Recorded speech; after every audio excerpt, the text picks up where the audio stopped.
টানা ৪-৫ দিন বৃষ্টির ফলে দেশের বিভিন্ন স্থানের অবস্থা খুবই খারাপ। তার কোনো অংশ কম নয় আমাদের ফটিকছড়িও। ফটিকছড়িও হালদা নদী প্লাবিত হয়েছে, বিপদসীমার উপরে গেছে। এটা হচ্ছে আমাদের নারায়ণহাট বাজারের আগে। এই জায়গাটাতে সবসময় পানি উঠে।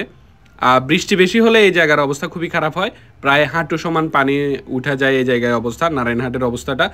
আর বৃষ্টির বাদলের দিনে ওয়েদারটা খুবই জোস। যেদিকে তাকাবেন সব দিকে হচ্ছে পানি আর পানি, একদম রাস্তা সমান পানি হয়ে গেছে।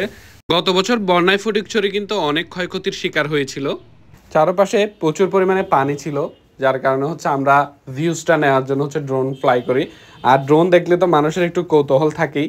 অনেকে আসলে বলে এটা কি, মানে এই নিয়ে কৌতূহল অনেক মানুষ ছিল আসলে। ড্রোন ফ্লাই দেখতেছিল, এই যে দেখেন বাচ্চা কাচ্চারা সবগুলো হচ্ছে ড্রোন ফ্লাই দেখার জন্য দাঁড়াই ছিল। বিশেষ করে ফটিকছড়ির হালদা খাল প্লাবিত হয়। হালদা নদীর পানি হচ্ছে বিপদসীমার ঊর্ধ্বে চলে যায়। তার ব্যতিক্রম আসলে সব জায়গায় ফটিকছড়িতে প্রচুর পরিমাণে ক্ষয়ক্ষতি হয়। তার পাশাপাশি এদিকে পবিত্র ঈদুল আজহা উপলক্ষে কিন্তু বিভিন্ন জায়গায় হচ্ছে গরুর হাট জমে উঠেছে।